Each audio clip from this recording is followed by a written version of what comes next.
सच्ची और अच्छी खबर लखनऊ दर्पण न्यूज। जो दर्पण न्यूज के जो है वो संपादक है और भी हमारे साथी हैं। बाकी यहाँ पर उपस्थित जो है शिव कुमार दोहरे जी जो है पूर्व प्रत्याशी रह चुके हैं, ब्रजेश चौधरी जी, माननीय श्री पीसी सिंह सर, धर्मेंद्र जी यादव और भी हमारे बहुत से साथी यहाँ पर है उपस्थित है। भाइयों बहनों प्यारे बच्चों, साथियों हम थोड़ा सा संक्षिप्त अपना 2 मिनट में अपना परिचय दे दें, क्योंकि बहुत से लोग भ्रम रहा था। मैं जहाँ भी जाता हूँ लोग कहते हैं कि लोग भाजपा के मंत्री हैं और कैसे अम्बेडकर वादी हो सकते हैं। तो ऐसी बात नहीं है। जो जिसका अगर जो विचारधारा है और मिशनरी आदमी है तो कहीं भी रहेगा, उसके बियॉन्ड नहीं जा सकता, वो उसको मानेगा ही। तो साथियों हम स्टेट बैंक के रिटायर जो है सीनियर मैनेजर हैं और 2011 में रिटायर हो गए थे। और माननीय काशीराम साहब जब थे तो उनके साथ भी कुछ तक हमें सौभाग्य रहा कि कार्यक्रमों में शामिल होने का, जाते आते थे। और बाम सेव के फाउंडर मेंबर थे जो बनाया था उन्होंने। तो तब से जो भी पार्टी यहाँ तक पहुँची है बाम सेव की ही देन है। और भले ही बाम सेव का वो उतना महत्व नहीं रह गया, तो ये भी जान लीजिए कि जो बेसिक चीज को भूल जाता है, छोड़ देता है, तो फिर वो प्रगति नहीं कर पाता है। आजकल क्या है, भारतीय जनता पार्टी की जो रीढ़ है जो है आरएसएस है। आरएसएस की बदौलत है जो है 2 राय नहीं की पार्टी शासन कर रही है। वो रीढ़ है, वो उसको छोड़ी नहीं, उसको लेके चलिए। तो उसे नसीहत लेनी चाहिए हमारे लोगों को। तो साथियों, बाबा साहब की 135वीं जयंती के शुभ अवसर पर हम आप सभी लोगों को बहुत बहुत बधाई धन्यवाद देते हैं। बाबा साहब अकेले ऐसे महापुरुष हैं जिनकी जयंती न केवल पूरे भारतवर्ष में बल्कि विश्व के बहुत सारे देशों में बड़े ही धूमधाम से मनाई जाती है। बाबा साहब को जितना सम्मान विश्व के अन्य देशों ने दिया उतना भारत में नहीं मिला। यहाँ तक कि लंदन के म्यूजियम में कार्ल मार्क्स के साथ बाबा साहब की प्रतिमा स्थापित की गई है। कोलंबिया विश्वविद्यालय के मुख्य द्वार पर बाबा साहब की भव्य प्रतिमा स्थापित की, जिसे नीचे लिखा हुआ सिंबल ऑफ नॉलेज, ज्ञान का प्रतीक। बाबा साहब की किताबें कोलंबिया विश्वविद्यालय में पढ़ाई जाती हैं, लेकिन भारत में सर्वोच्च डिग्री प्राप्त करने वाले बाबा साहब की किताबों को हिंदुस्तान के किसी भी शिक्षण संस्थान में नहीं पढ़ाई जाती है। आप लोगों को जान करके खुशी होगी कि पिछले साल 14 अप्रैल 2025 को नॉर्थ कोरिया के तानाशाह जो राष्ट्राध्यक्ष जो है किम जोंग उन हैं, 14 अप्रैल को बाबा साहब की जयंती राष्ट्रीय स्तर पर बड़े धूमधाम से मनाई है। इतना ही नहीं, न्यूयॉर्क सिटी के इतिहास में पहली बार वहाँ के मेयर ने 14 अप्रैल को बाबा साहब को जो है वो जयंती दिवस के रूप में जो है जन्मदिन के नाम पर उन्होंने घोषित किया है। ये बहुत बड़े गर्व की बात हम सभी लोगों के लिए साथियों। तो किसी महापुरुष की जयंती या पुण्यतिथि क्यों मनाई जाती है? हम इसलिए मनाते हैं कि उनके द्वारा किए गए संघर्षों या महान कार्यों से प्रेरणा लेकर उनके बताए हुए रास्ते पर चलने का संकल्प लें। बाबा साहब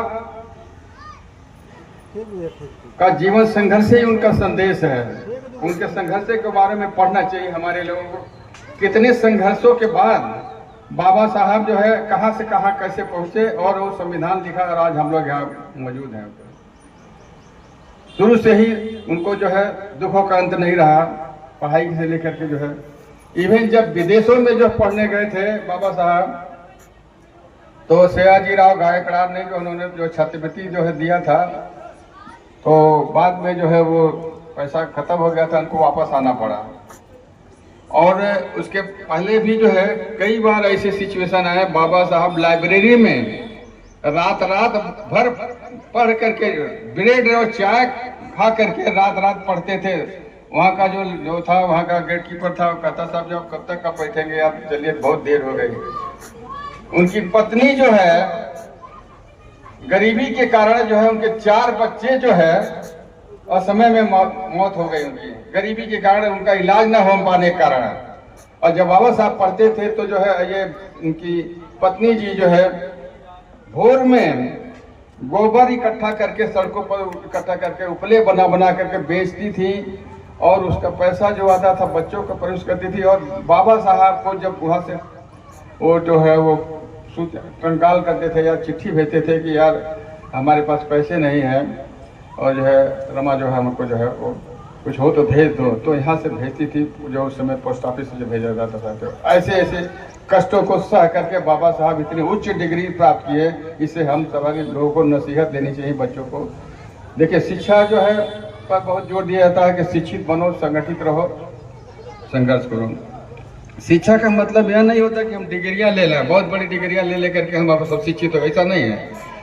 शिक्षा का मतलब है कि आपको अच्छे बुरों की समझ होनी चाहिए, सही या गलत क्या है, तार्किक शक्ति होनी चाहिए। कहीं कोई बात है तो तर्क के संगत आप तभी उसको हरा सकते हैं कि जब तक आपको ज्ञान नहीं रहेगा। इसलिए जो है शिक्षा बहुत जरूरी है।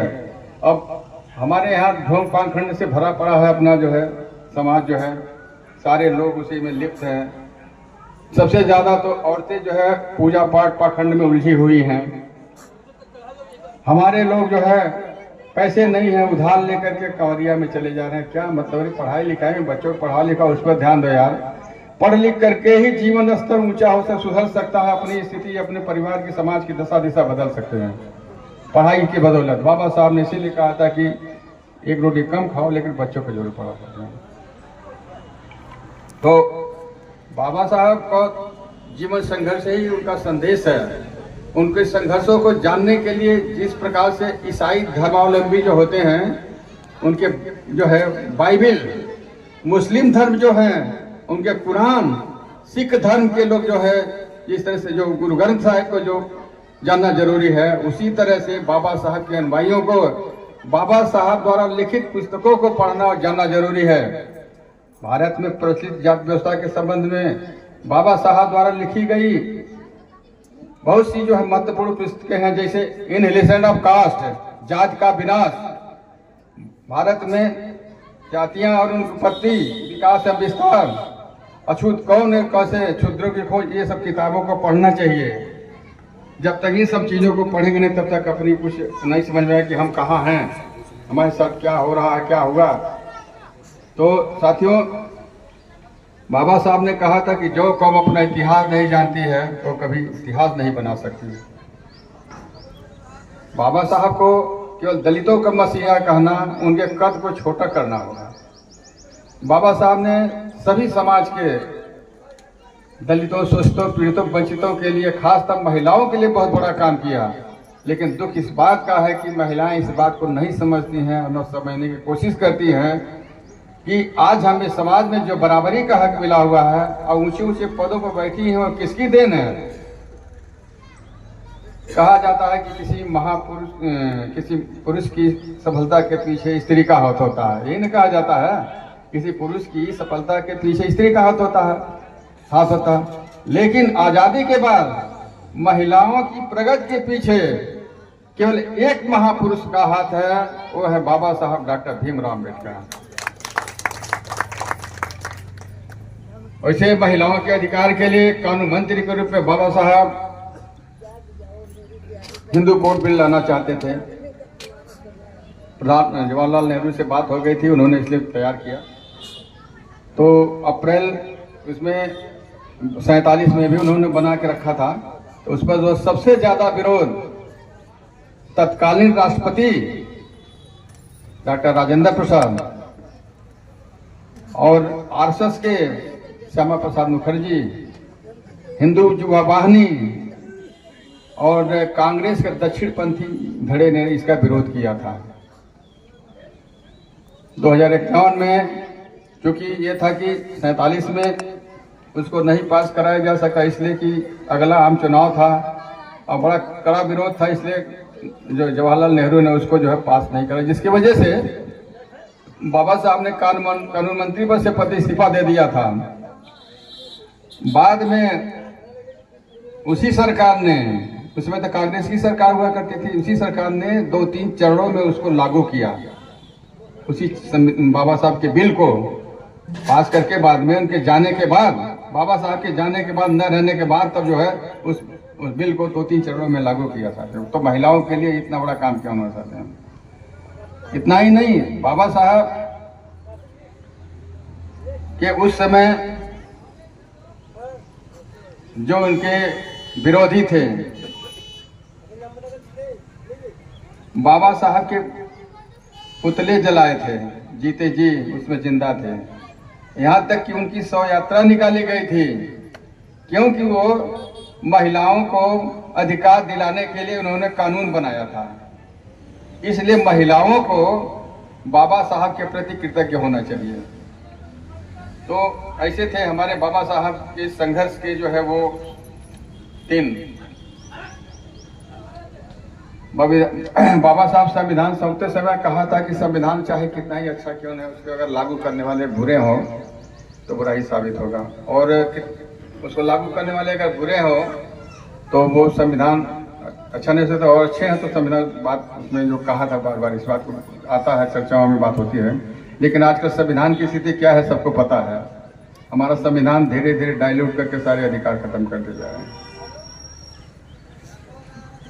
आपका बाबा साहब ने आरक्षण की मांग नहीं की थी, उन्होंने जनसंख्या के आधार पर जो है प्रतिनिधित्व दिए जाने की बात की थी। आजकल लोग आरक्षण का विरोध करते हैं, उनसे मैं कहना चाहता हूं कि आरक्षण कोई भीख में नहीं मिला था। कम्युनल वार्ड जो मिला था, 4 मिले थे, 4 अधिकार, उसके शहादत में ये जो है इसको पूर्ण पैक्ट लागू करके उसके माध्यम से आरक्षण कर दिया गया था। ये कोई भीख नहीं है साथियों। हम तो कहते हैं कि आरक्षण को समाप्त कर दिया जाए, हमें आरक्षण की जरूरत नहीं है। लेकिन जो वोट का 2 वोट का अधिकार जो मिला हुआ था कम्युनल वार्ड के माध्यम से, हमारा वापस कर दिया जाए, हमें कुछ नहीं चाहिए। अगर ये 2 मिल जाए तो फिर सत्ता आपकी हमेशा आपकी रहेगी, लेकिन नहीं साथियों। तो बाबा साहब, मुझे कहने में कोई गुरेज नहीं है, ये अंग्रेज नहीं होते तो दलितों को गुलामी की बेड़ियों से मुक्ति नहीं मिलती है, क्योंकि उन्होंने 2030 से 32 के बीच में लंदन में 3 बार हुए गोलमेज सम्मेलन में अस्पृश्यों के साथ हो रहे जातीय भेद और अमानवीय व्यवहार को समझाने में सफल रहे ब्रिटिश सरकार को, जिसकी वजह से कम्युनल वार्ड जो है लागू किया गया था। और वहां से लेकिन गांधी की हठधर्मिता के कारण जो है वो कम्युनल वार्ड लागू नहीं हो सका। साथियों, आरक्षण आपको पता है धीरे धीरे सारी चीजें खत्म हो जा रही हैं, क्योंकि सारी संस्थाओं का निजीकरण कर दिया जा रहा है, उसमें आरक्षण लागू होता नहीं है। तो मेरा मानना है कि अगर देश हित में सभी संस्थाओं का निजीकरण किया जाना आवश्यक है तो बेशक कर दिया जाए, लेकिन निजी संस्थाओं में भी आरक्षण लागू किया जाए। जिस प्रकार से अच्छी बात है, जिस प्रकार से सरकार जो है 1 नेशन 1 इलेक्शन की बात कर रही है, उसी तरह से देश में 1 नेशन 1 एजुकेशन की पॉलिसी भी लागू की जानी चाहिए, ताकि हमारे सभी बच्चे गरीब हो चाहे अमीर हो, टाटा बिरला अंबानी अडानी हो, चाहे रिक्शा ठेला चलाने वाले मजदूर का उसका बच्चा सब जो है एक साथ पढ़े। एक एजुकेशन पॉलिसी होनी चाहिए। उसमें देखो फिर कंपटीशन, तो उसमें कैसे आगे निकलना होगा निकलेंगे। हमें आरक्षण नहीं चाहिए, 1 नेशन 1 एजुकेशन पर लागू कर दो। स्थिति ये है तो क्यों करेंगे, वो चाहते नहीं। इसके अलावा शिक्षा इतनी महंगी कर दी गई है कि हमारे लोग जो है मिडिल क्लास के लोग भी अच्छी शिक्षा नहीं अपने बच्चों को दिला सकते, इतनी महंगी कर दी गई है। सारे कॉलेजेस तो उन्हीं के हैं, बड़े बड़े नेताओं के हैं, मंत्रियों के हैं, अधिकारियों के हैं, उन्हीं के हैं। क्यों महंगी करें? उनके खिलाफ कोई कार्रवाई हो रही है? नहीं हो रही, कोई नहीं कार्रवाई हो रही। तो बाबा साहब द्वारा 18 मार्च 1956 को आगरा में दिए गए भाषण को सभी लोगों को पढ़ना चाहिए। जो ये कहते हैं वे रो पड़े थे कि हमें पढ़े लिखे उन्होंने धोखा दिया। हमारे समाज में शिक्षा की प्रगति हुई है, शिक्षा प्राप्त कर कुछ लोग ऊंचे पदों पर पहुंच गए हैं। मैं आशा कर रहा था कि पढ़ लिख करके ये जो समाज की सेवा करेंगे, लेकिन यहाँ देख रहा हूँ कि छोटे बड़े क्लर्कों की भीड़ इकट्ठी हो गई है। मेरा जो सरकारी सेवा में जो नियोजित हैं, जो गवर्नमेंट सर्वेंट हैं, उनसे मेरा आग्रह है कि अपने वेतन से 5% स्वेच्छा से समाज की सेवा के लिए दें, तभी समाज का उत्थान हो सकता, प्रगति हो सकती है। तो हमारे बाबा साहब, विडंबना है कि बाबा साहब को सभी लोग मानते हैं, जयंती मनाते हैं, क्या क्या उनका पूजा पाठ करते हैं, सभी लोग मानते हैं, लेकिन उनकी कितनी लोग मानते हैं? वो जितना कहा उनकी कितनी लोग मानते हैं?